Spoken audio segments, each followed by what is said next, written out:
Let's see. Let's see what he thought of us.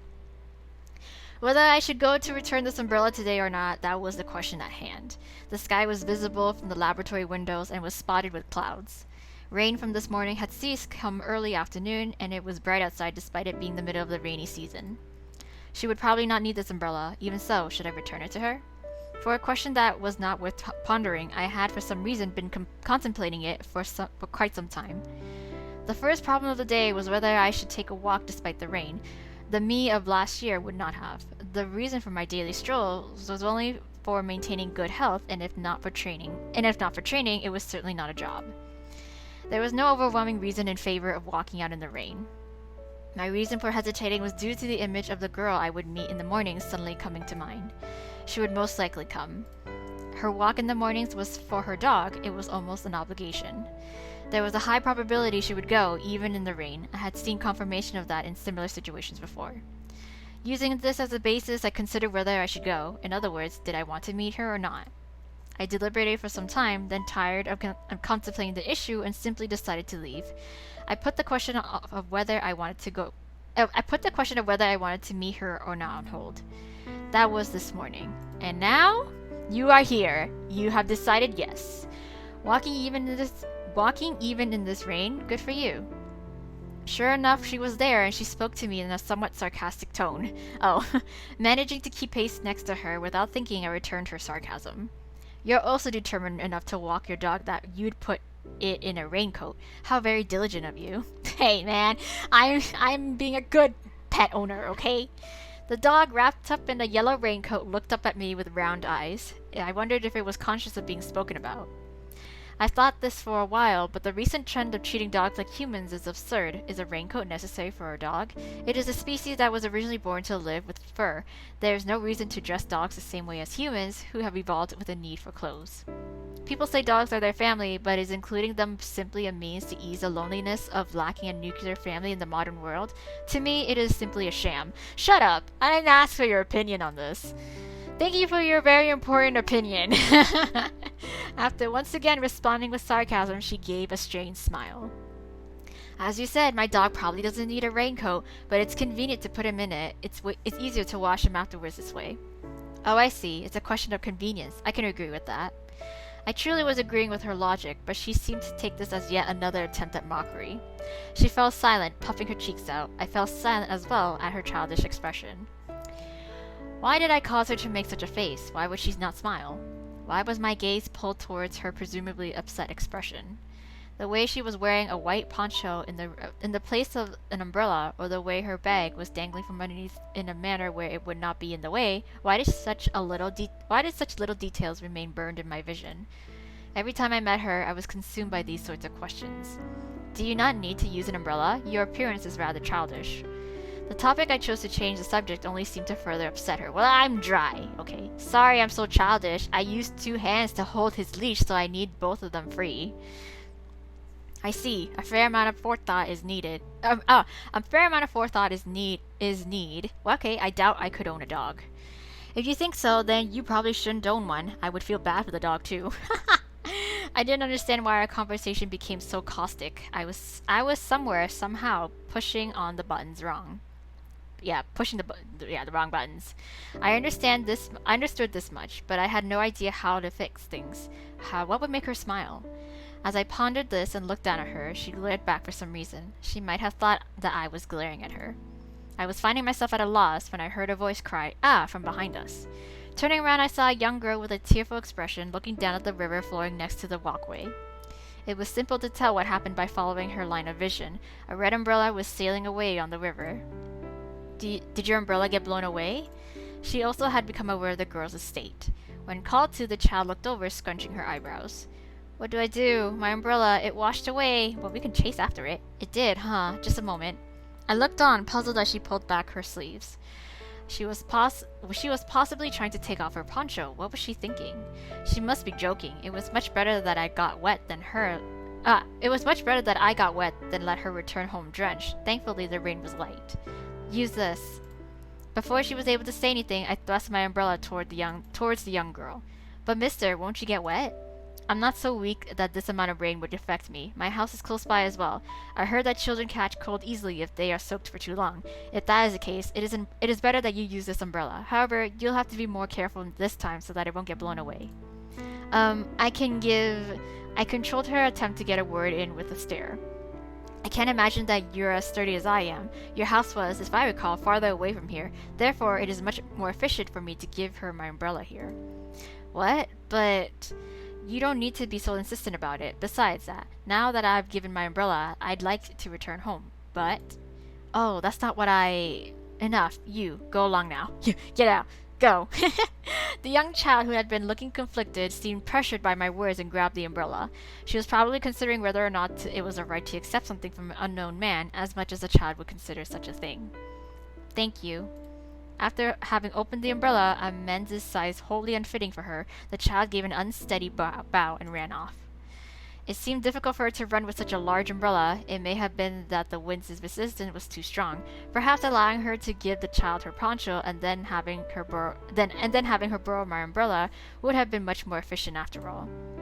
While I regretted the error of my decision, the girl beside me pulled up her poncho even though there was no longer any need. What are you doing? Please listen to me. I have an umbrella. She spoke as if angered, and from underneath her poncho she produced a folding umbrella. Aha! Please use this. It was too late for me to realize that this was what she was trying to convey earlier. You'll catch a cold. Please hurry and open it. I accepted the bluish-gray folding umbrella, decorated with a droplet pattern, and opened it. I had erred, after all. I should have listened to her properly and allowed her to give this to the child. Why did I always miscalculate my decisions when she was involved? I'm sure we'll meet again tomorrow, so you can just return it then. And I don't need any thanks. I was planning to give it to her anyway. Just return it tomorrow. Also, you're getting soaked, Kent, so you should take a proper shower when you get home. If you had just listened to me, I would have been able to pull it out earlier. As she spoke rapidly, she glanced over with a sullen look and added in a small voice. Still, I never expected you to do such a thing, Kent. You're nice. Am I nice? Hadn't I made a very large mistake in judgment? Shouldn't I have listened to you? While I sincerely pondered over these thoughts, she turned around swiftly. Anyway, both of us should head home for today. Yes, you're right. This amount of rain was of little consequence to me, but I was not eccentric enough to walk about town with a woman's umbrella. Watching her bobbing white form walk off, I sincerely felt that I had erred in my decision.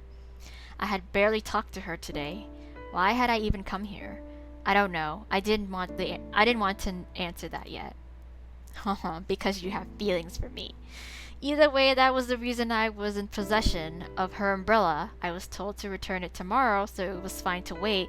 And whether for better or for worse, the rain had stopped, with the forecast for tomorrow being sunny.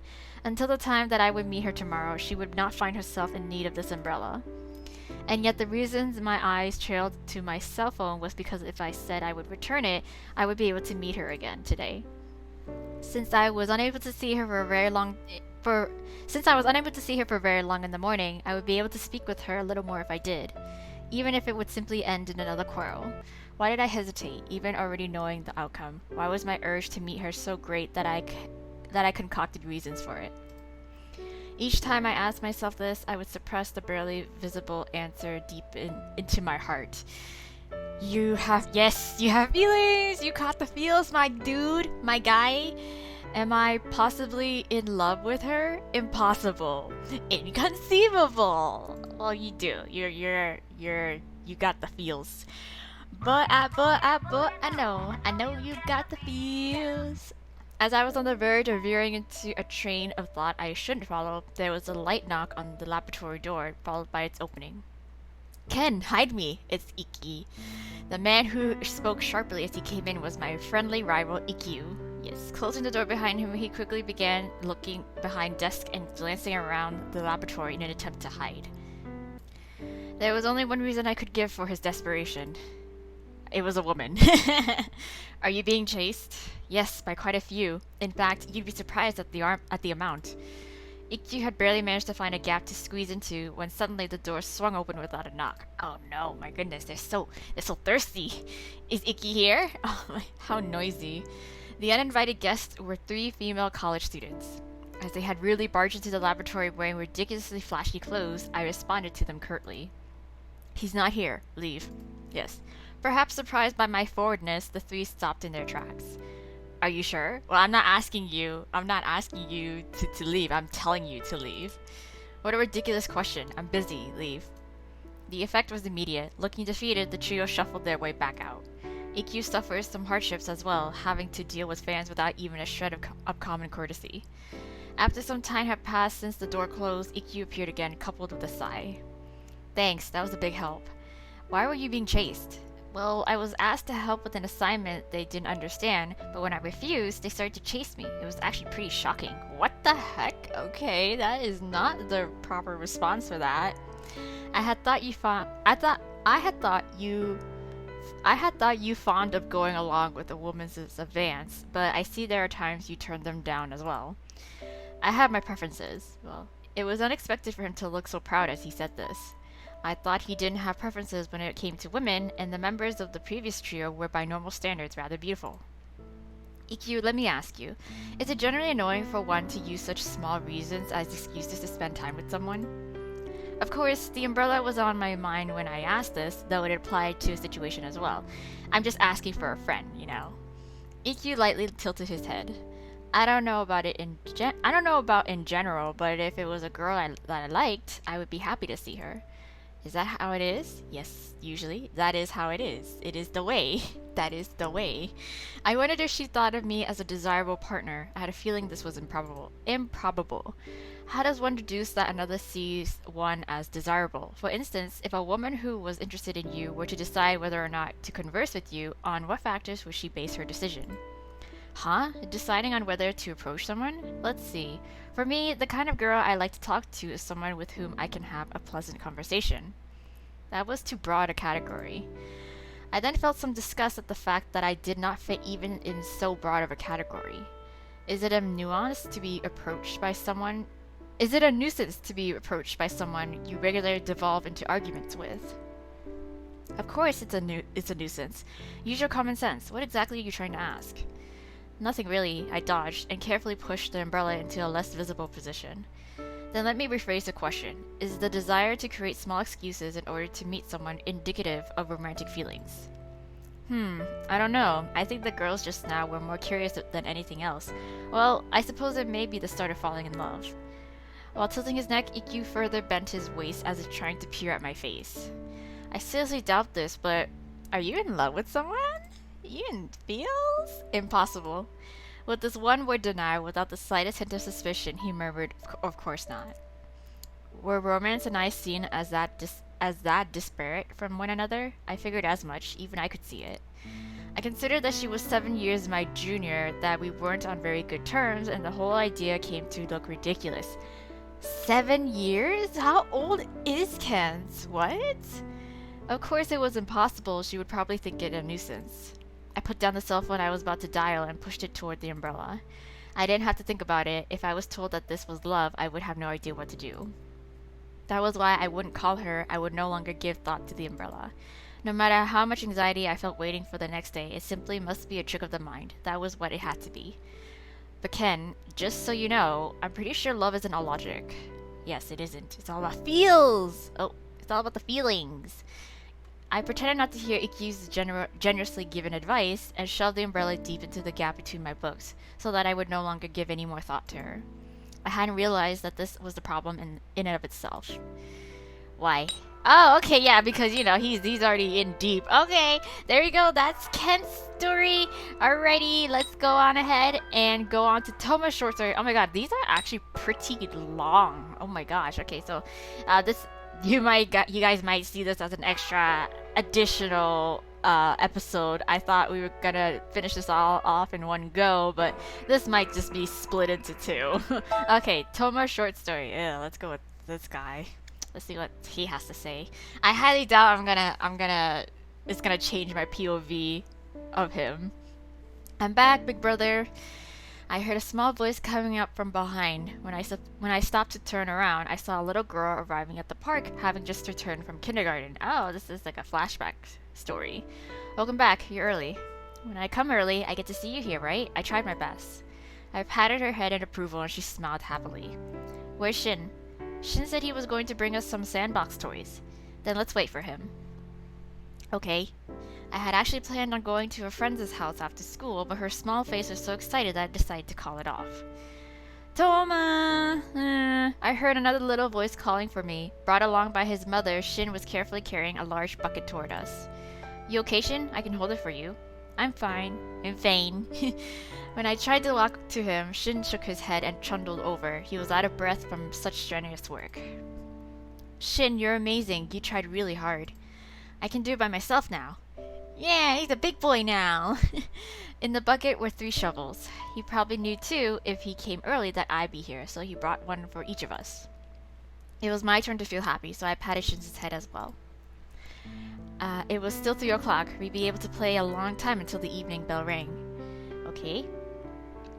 Oh, and that was how it used to be back in the day, I think.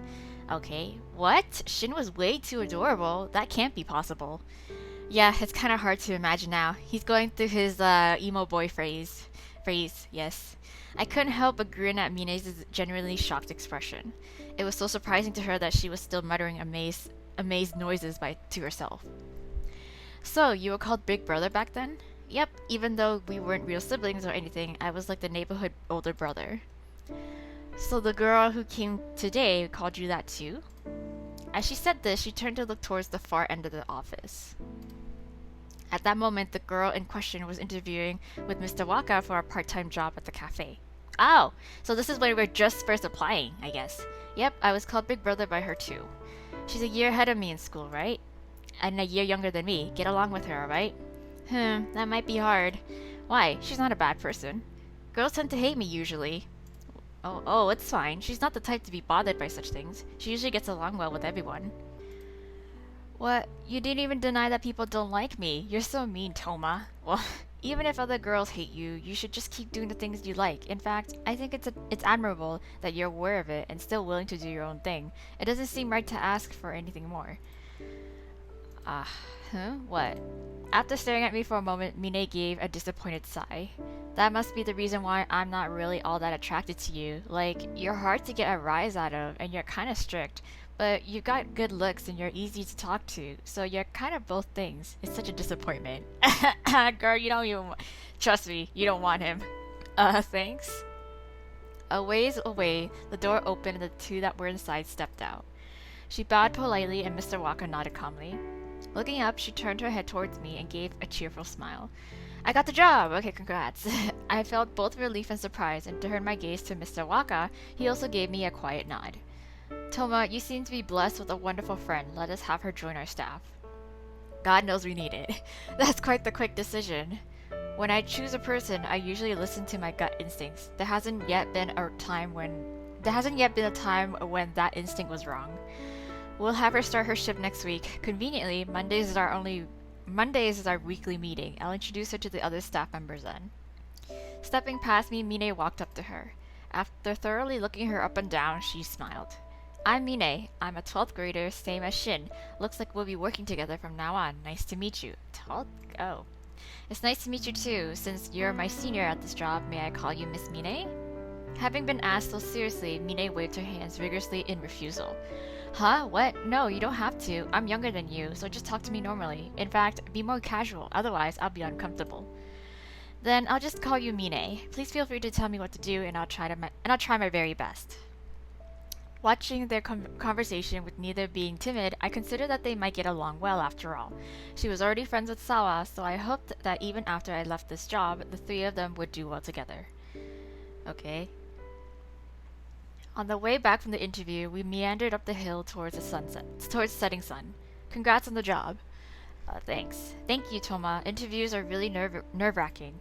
As if finally relieved, she gave a small laugh. Waka, the manager, apparently is super strict. Even though he gets a lot of applicants, he doesn't hire many. I see. I'm glad that I was then. Well, I figured you would be fine. Are you trying to flatter me? Would there be any reason for me to? Maybe. Not at all. Okay, she fell a bit silent, as if she was somewhat put off. I thought she might have been pouting, but I couldn't think of a reason why she would need to pout. This had been happening a lot lately. I used to be able to tell exactly what she was thinking, but as we grew out of childhood, it became harder and harder to read her thoughts. She probably didn't want things to stay as they were, but it made me feel slightly lonely. Now that I think of it, when was it you guys started calling me by just my name? Huh? What do you mean? I was just thinking that you've stopped calling me Big Brother. I guess that was just until elementary school. Once we started, I stopped calling you that. Oh, is that when? The time I was treated as an older brother by her and Shin seemed now to be very short. But the impact of childhood is terrifyingly intense, and even now I was caught up in its friendly spell. But still, you as a waitress, huh? Why did you decide to come to our cafe? Well, I got connections. I would figure, you would help me out. I spoke aloud a thought I had been wondering about for a while. It had come as a surprise to me when she asked me to show her where I worked. I had the impression that she wasn't the type to do customer service, even if we were to share the same job. Because you're there, Toma. Is it that you feel safer because I'm there? Well, I can understand that, but girl, if I could pick any other job other than customer service, I would do it. But you know what? It's a job, and I need money. Everyone was nervous at their first job. It would be reassuring to have a friend there. Shin worked once in a while at that cafe for the same reason. But you have to stand on your own. You'll be in trouble later on if you just keep relying on me. Though if she became completely independent, I'd end up lonelier than I cared to admit. When I said to her these words that I didn't even really mean, she fell into silence. I probably stepped on a mine. I had upset her. She was pretty stubborn, and once she started sulking, it lasted. I had to avoid that happening at all costs, I thought to myself in a panic, despite the lack of change in my expression. That's right. Do you have some free time now? Let's celebrate. Huh? I thought she would ignore me, but instead she looked up puzzled. It was my chance to keep pushing. Let's buy some cake and go to your house. It'll be my treat. I could even buy you 2 or 3 slices if you want. Her facial expression swam with indecision. She couldn't decide between being angry or having cake. Sorry, I don't know what I did to upset you, but it's my fault completely. I'd like it if you would forgive me. I'm not sure it's good that you don't know why I'm angry. Me too, but it's better to apologize than to not, right? You're always like that, Toma. Oh well. She sighed the words heavily, but that she sounded as if she'd given up meant that she had already forgiven me. I felt relieved and pushed my heart down out of my throat. I may be a pushover when it comes to her, but she's even more of a pushover when it comes to me. Oh, if it's awkward for me to be in your house, we can stop by a cafe somewhere. Is there a cafe you'd like to go to? No, it's alright. Come over to my place, Toma. Come over to my place. Don't get any weird ideas. I'd be happy if she meant it in a different way, but I quickly shook the thought that had popped into my mind. If I thought those things, if I showed her I thought those things, I probably wouldn't be able to be with her like this anymore. At the very least, she wouldn't be asking me over so lightly, so I tried my hardest to crush those feelings as they came up. I don't like that it looks as if I was won over by food, but 2 slices of cake would be nice. The convenience store is fine, but if we go there, I'd like you to buy tea as well. Yes, the only good thing about him is his money. The way her tone had a light sweetness around it was very dear to me. I only like you for your money, and you pay for my things. Can I come in? Yes, please do. I stepped into her not quite familiar room. This was the 3rd time I had come here, the first time being when I helped her move, the second when she called me for help. When she called for me to help her with the circuit breaker in her room. I realized this was the first time I was invited over just to hang out. Have you gotten used to living alone? Somewhat. Oh, and thank you for helping me back then. It was unclear if she was referring to the circuit breaker incident, but she bowed her head towards me. You don't have to thank me for that. It was a good learning experience. Yeah. She sighed as she stood up straight. I really can't get out of the habit of relying on you, can I? I didn't even need to point it out. Sorry.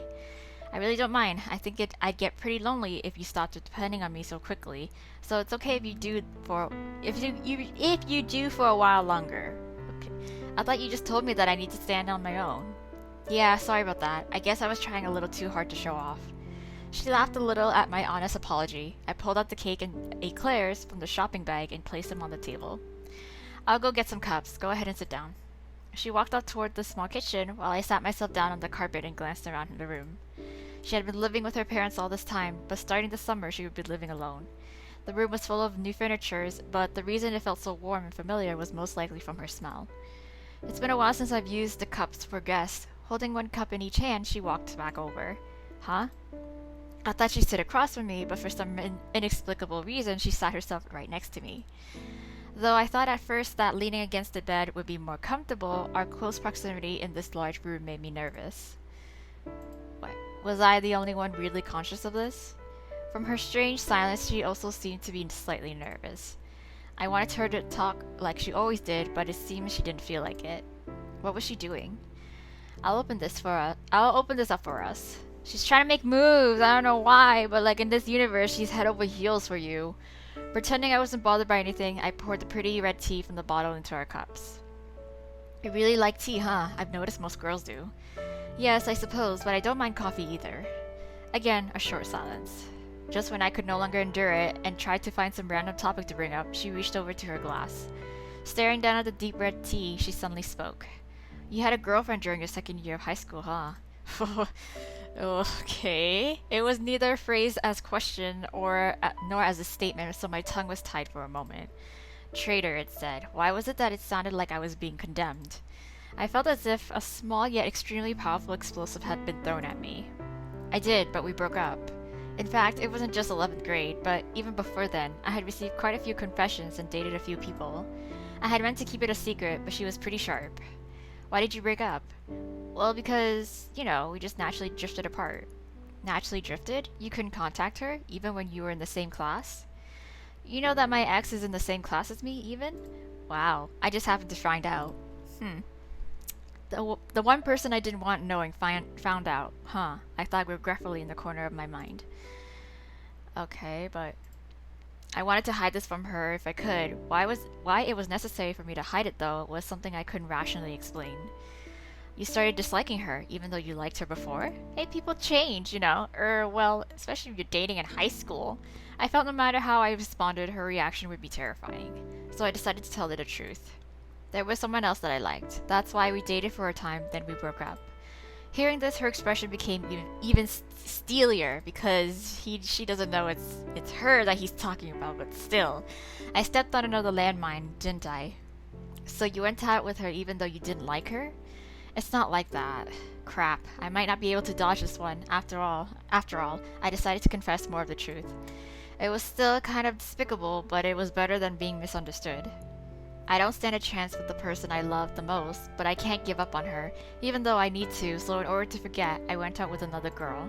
I told her this at the beginning though. I said that there's actually someone else that I like, but that I'd worked hard so that while we were dating, she'd become who I liked the most. But it was impossible. The one I loved the most never changed. I broke up with her before things got too serious. I see. I couldn't fathom what she was thinking as she took a sip of her tea. Sip of that tea, that hot, that true tea. She looked as if there was a lot she was thinking about, and I was finding each expression cute. I'm terrible, aren't I? Do you hate me? No, I don't. I feel kind of relieved. Huh? But I'm a little scared. The hurdles seem high. What are you talking about? Nothing. I was just thinking that I need to try harder. Do you want a boyfriend too? Her eyes went wide as she looked up. Was what I asked that surprising? I had asked her under the pretense of normal conversation too. I do, but I also like being with you, Toma. Ugh. With this, she leaned onto my arm. I felt a momentary lightheadedness from her soft weight. We really should have gone to a cafe instead. The desire to embrace her was utterly overwhelming. Gee, still, at this age? I laughed as if disbelieving of her and reached towards the cake I bought. I couldn't let myself be fazed by this. Don't deceive yourself. She doesn't think of you like that. Come on, let's eat the cake. We went to the trouble of buying it. I placed it gently in front of her. She gave a small nod, sitting back up. I felt infinitely relieved once we were separated. I wondered how much longer we could stay like this. I would have to get stronger before she drifted away, so that when I saw her with another man, my heart wouldn't break. Well, I sure hope that she would have chosen another guy, but you know, she just had to choose you. But anyways, that concludes Toma's little short story, and that's it. We did Ukyo's in his episode, so we are finally done. We're kind of done, kind of sort of mini games. I still haven't checked the mini games out, but oh, interesting. Okay, let's do like one round of like this, and then we could just click the grab. Okay. I'm pretty sure I know how to freaking play air hockey. So let's start. Choose your opponent. Use the what to play? I have no idea what that little thing was. Oh gosh. Okay, shut up. Let me just beat your fucking ass. Who am I? Oh, this me. What is? Oh god. That was not fair. I lagged. I fucking lagged. Stupid bitch. Oh god. Yeah, that's right. I'm... Fuck you. Ow. I can't cross the... Ah! I'm stuck. Ah! I was like, I can't cross the line. Yeah. Fuck you, Toma. You're trash. You're fucking trash. Fucking trash at everything you do.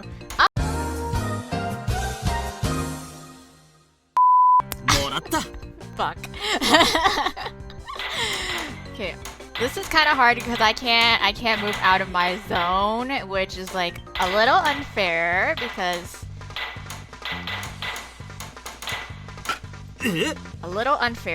I'd rather be on the offensive. Hahaha. Okay. Like, is this how you usually play air hockey? Yeah, that's right, Toma. Fuck you, Toma. Oh shit, nope. That's right, you're trash. You're trash. You're fucking trash. Oh god. Ah! You suck at playing air hockey. Yeah. Oh. Thanks. Okay, that's that. Alright. I mean, that was okay. Oh, we could clear... Oh, you can clear people. Oh my god, really? Do I get an achievement if I do? Man. Okay, I don't know if I'm going to be going through everybody's, what's it called? Everybody's games. I'm pretty sure there is some sort of, like, achievement afterwards, but I don't think any other special, like, content will be unlocked after that. So we're just gonna go and play Hit and Guard. Oh, I know this game. I know this game. It's also, I see a lot of it. If you watch a lot of K-pop stuff and like Korean varieties, and you'll know this game. So it's just like, it's like rock paper scissors, but then like if you win, you grab the hammer. If the person loses, they grab like the helmet or the hat to protect their head, and you bonk them basically. Okay, sorry. Obviously, I'm going to bonk this dude because I don't really care about his feelings. Okay, bring it, bitch. How do I do rock.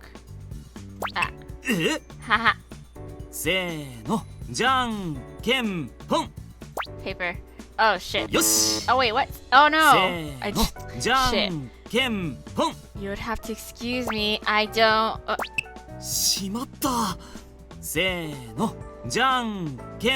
I have to remember that his card is the his card is on the thing, the right of me. Okay. Okay. Oh. Haha.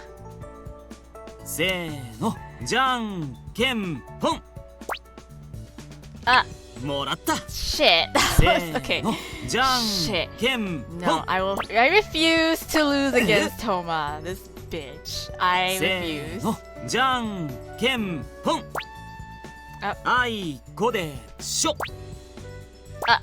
Haha. Bitch. Can you like already lose to me, please? Because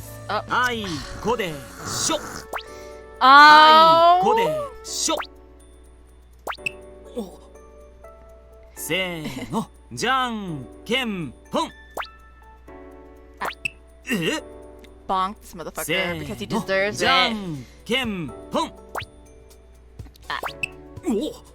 Rapid fire, let's go. Let's go, speed run, speed run.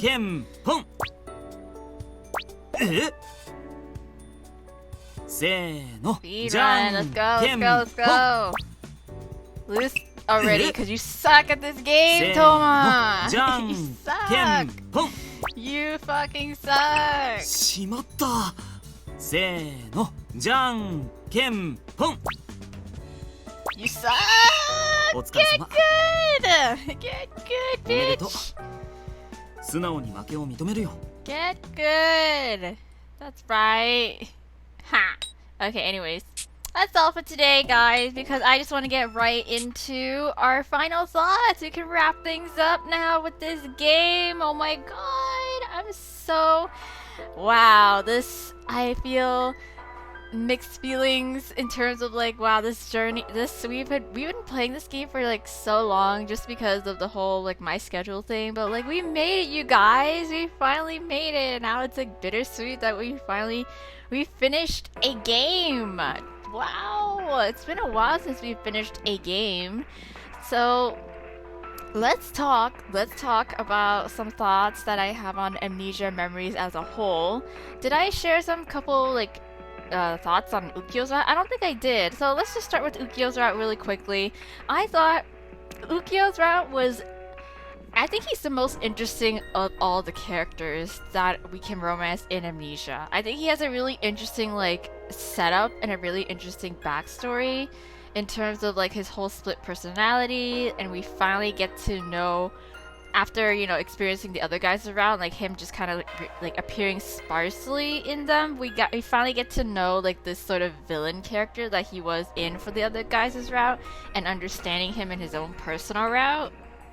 And seeing that he's not really a bad guy, but he has trauma issues that has manifested into like an evil half that is out to get us. But it's just like, you know, he can't help. It almost like he can't help himself. But yeah, like in the end, with his endings though, we saw that he kind of pulls through for us. Like he really does want us to live, and he would go through any means to like make it happen, even if it's to sacrifice himself permanently. So you can see obviously that he cares for us. So I get it, but I don't know. I feel like in the end, I was like more interested in Ukyo's and the world of Amnesia, the lore itself. I was more so interested in finding out answers for that and his like why he was the way that he was, more so than like I think the romantic relationship aspect of it. Like I felt bad for him, and I felt like I feel like he's gone through so much for us, and it's really sad that he had to like kill himself in order to like end his suffering, and to also see that you survived this like whole like, you know, the thing that he tried to revive us, so that he prevented our death, but then because it goes against the world's like timeline, like the world obviously was trying to like kill us in order to fix it, but then he's trying so desperately to keep us alive that way, so he's fighting against the universe essentially to keep us alive. And like I feel for that, but it's just like it's just the whole back and forth between his evil self and his like normal self is just like it's a lot. It's a lot to deal with. Too much baggage for me.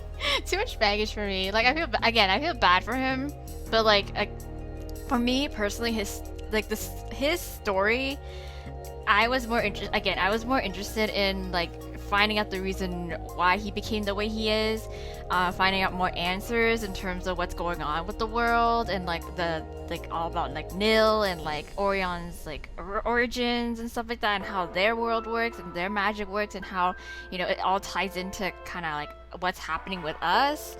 So yeah, I was more interested in that aspect as compared to like more so the romantic parts of Ukyo. Like we know apparently we had a relationship with him before we got into that accident, and then like, you know, we broke up, and then that's him just trying to, you know, and then it's him like being the outsider, watching us from afar and trying to keep us alive essentially. So yeah, it's just like, okay, like that's nice and all, but but what about what's going on, like the supernatural aspect? Like I'm more like, what about this world building thing? So it's sort of, I guess, like it ties in with all the other bad endings that we got with him, where it's just like we got to see all the different ways where he either kills us or the world kills us. So like we're not really exactly surprised that these endings or his bad endings sort of happen that way.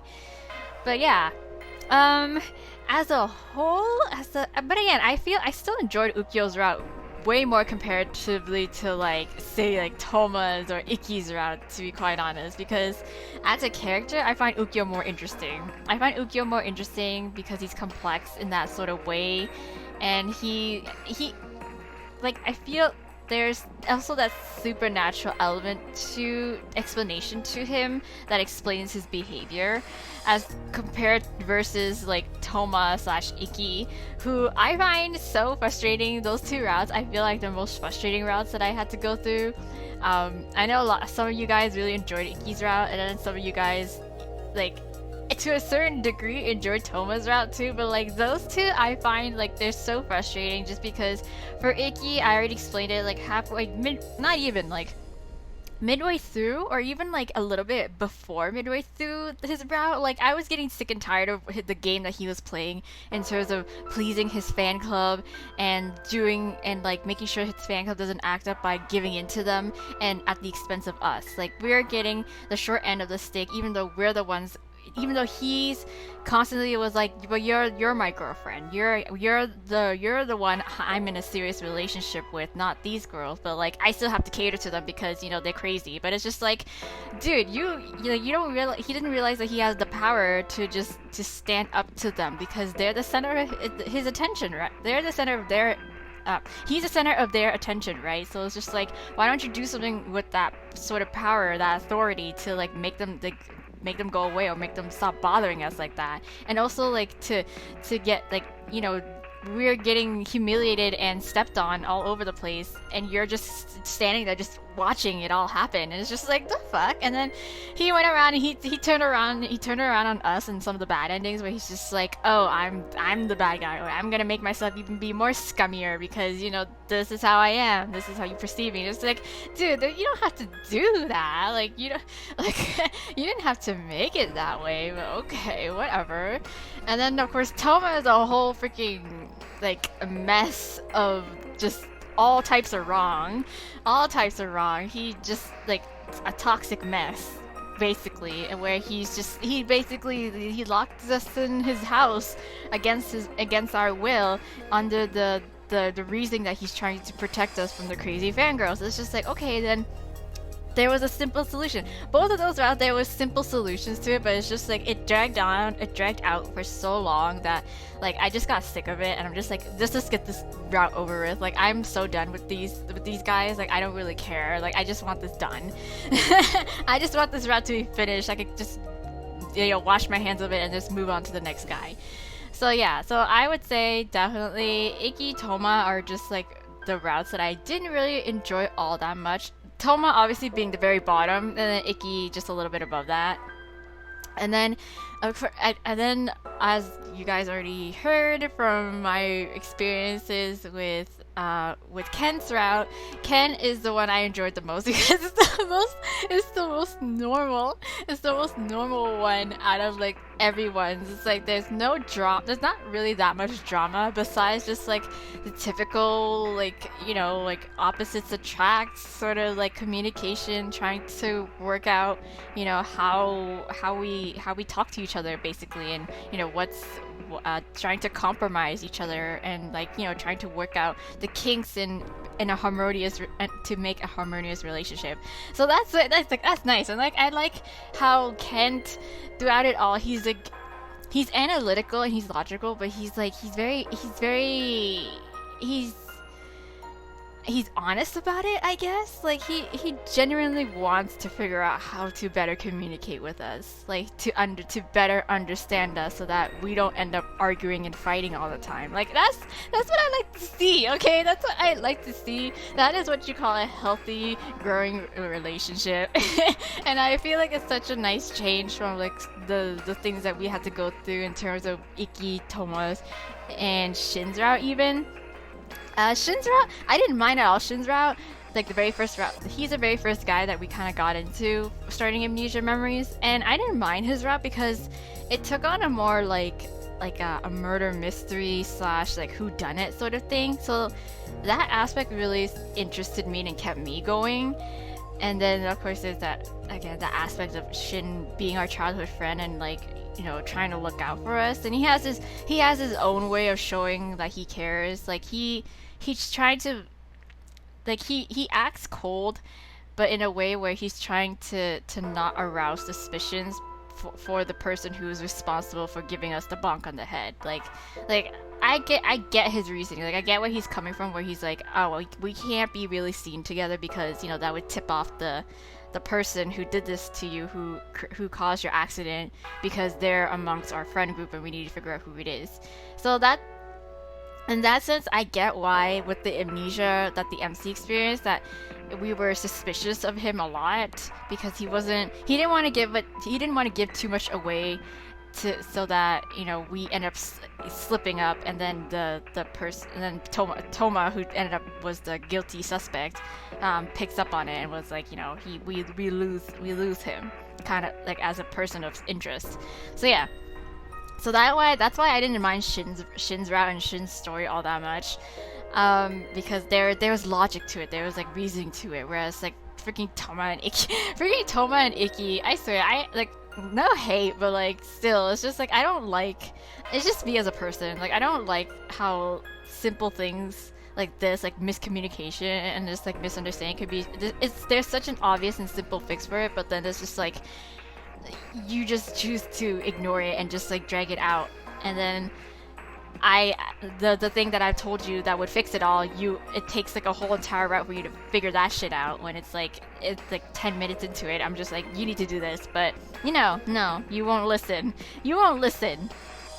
Anyways, so yeah, as a whole, as a game, I think that I like the concept of it, where it's like we have Amnesia and with the supernatural element to it. Oh, I forgot to mention Ickies. In terms of Ickies and the supernatural element routes with Amnesia, that's the theme of Amnesia. But like, I felt like we didn't get much explanation out of Icki's route in terms of his powers, the powers with his eyes. I think the game just kind of like what's it called, relied on us as the viewer, the player, to just assume that it's probably one of like the gods like Nil or Orion who granted him this wish when he wished upon that like shooting star kind of thing, and that he wished for like people to like him on a single glance, I think. And then they just kind of left it at that. Like there really wasn't much backstory to it. I don't know, like why him? Like, you know, like, yeah, why Ikki? Like, it's just the gods in this game are just that fickle, I guess. Like, that's, like, I guess the whole thing. Because with Nil just sort of appeared and was like, I just want to help people.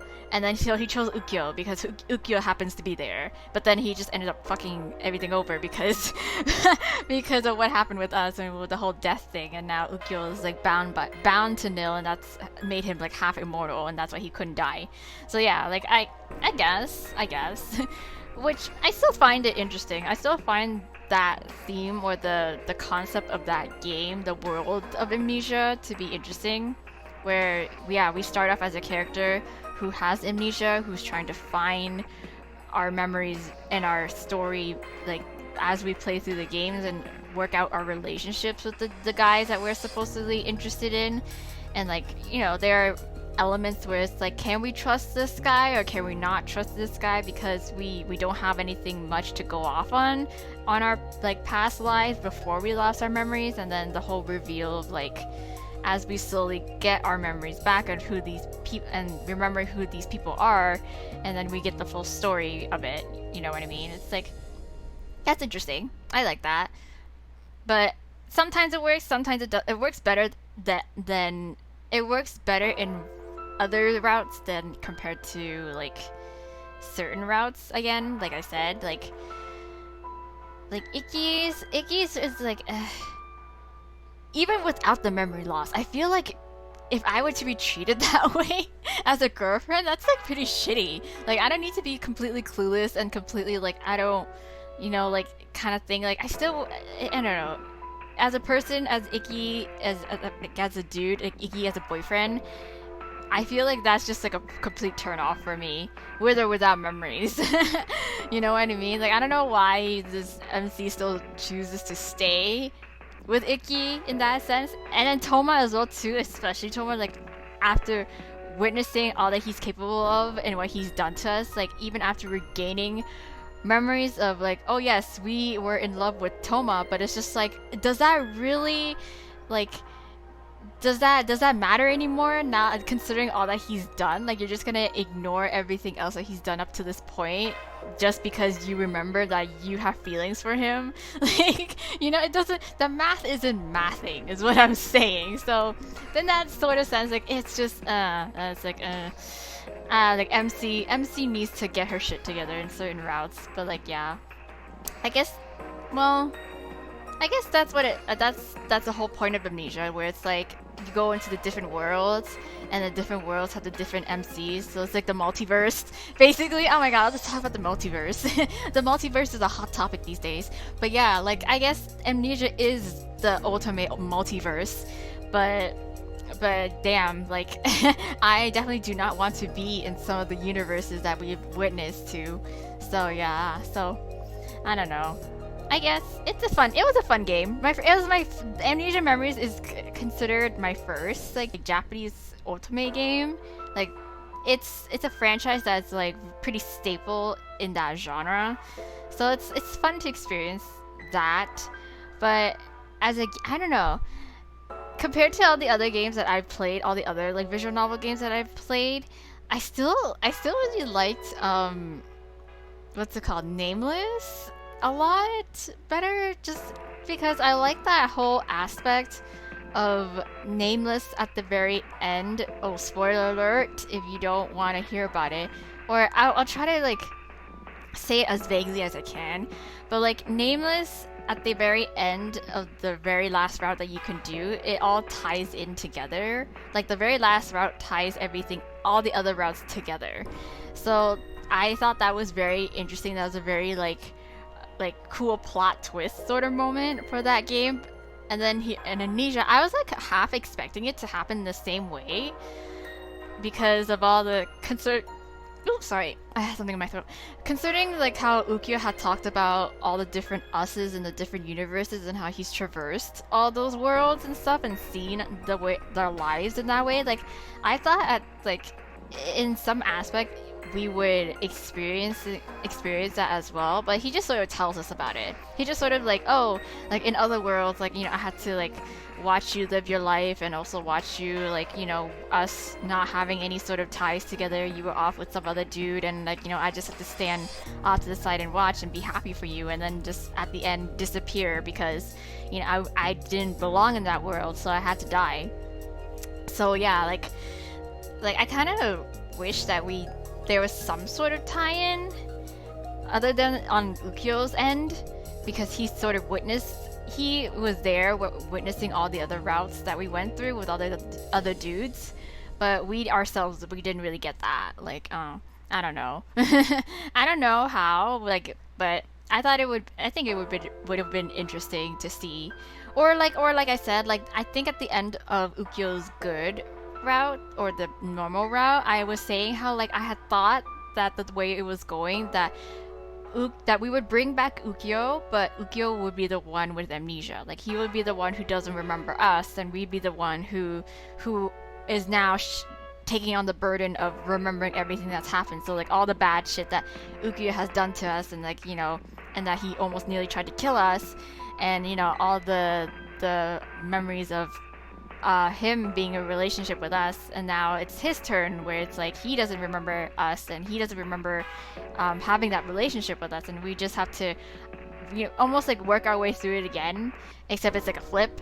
I thought that would have been interesting. I thought that would have been like, oh, that's cool, but like we all just like, you know, he came back no problem, and we just went on with our lives no problem, and we meet Nil and Orion as mortals, and that's pretty much it. Like that's cool, I guess.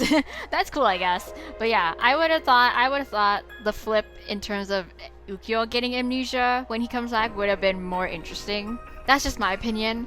I thought it would have been a little bit more oomph when if that had happened, but like it's fine. It's a good ending. It's a normal ending. It was like, what do you expect, kind of thing. But yeah. Otherwise, I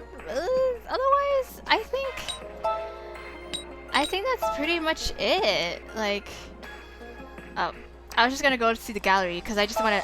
I'm curious. Ooh, oh my goodness, did I get everybody's? Did I? Oh, I did get everybody. Ooh, hey, look at me go, completionist. Yes. So yeah, like overall, I think it's an enjoyable game for, I guess, like the nostalgia aspect, because I know a lot of people, Amnesia Memories was like, again, one of the first like Japanese visual novel games that they got into, and they like in that term it like opened up the whole the world of Japanese visual novels for them. So it's just like it's almost like a classic, you know, like a cult classic. Amnesia Memories of being a cult classic in terms of if you're interested in visual novels.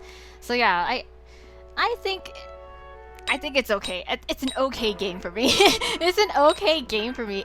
Good concepts, okay stories. Like I feel like 3 of the 6, like romantic. I think it's just a romantic aspect, maybe romantic aspect of the game. Like I think I only really truly enjoyed Ken's route. Romantically, otherwise like the rest of the other guys' route, I was more so in there for the story. Like I was interested in like, oh, what's gonna happen, like how did I get here, like I really want to know like what's the answer to all these like mysteries, like how did I lose my memories, what happened, and like solving the mysteries of it. Like in that aspect, like I was more interested, the other guys route, I was more interested in that aspect more so than the romantic. Kent is the only one who I was romantically interested and invested in, plus the story. And then Toma, Iki, I was just like, let's just get this over with. Like at this like midway through, I was like, please, let's just like just let me just get this route done and we can move on, kind of thing. So yeah, I guess that's my thoughts. I know it might sound like a bit rambly and it might sound a little disorganized because I'm just kind of verbally just saying things off the top of my head. But yeah, I think that's all been said and done. Like I've said most of my thoughts individually for the routes in the guys' routes after I finished them accordingly, and now just like overall as a game, like yeah, pretty much. Pretty much. Okay, but yeah, wow. I don't know. Maybe I'm stalling because I'm like, it feels weird. It feels weird that I'm finally finished this game. Wow. Oh my god. It's been a long time coming, you guys. Oh my gosh. Oh my gosh. It feels weird. It feels weird. But anyways, I guess good things have to come to an end at some point. And yeah, I'm so happy that you guys, for all of you who like have watched up until this point, have seen it through to the end. Thank you so much for all your patience and understanding in terms of all my like weird upload times. But we got it done. We made it. I did it. I did it. I got it. We made it through. So thank you so much again. Can't thank you enough. That means we can move on to another game. The next game that I had in mind was of course Cinderella Phenomenon, the second one, because we on my channel we had finished the first one, so why not jump back into the second one and see what's up and see what's become of our like heroine, our so-called villainous heroine who like had a change of heart. after she like got humbled a bit. So yeah, so I'm excited to see what the sequel brings. I hope you guys are too. So that's the next time that you see an upload from me. It will be Cinderella Phenomenon 2. Otherwise, subscribe to my channel, hit the notification bell, because again, I didn't mention it in the last episode because I had to cut it off really weirdly, but I'm still on a semi-hiatus because of my work schedules, and situation in terms of like uploading and getting the time to upload and record stuff for you guys.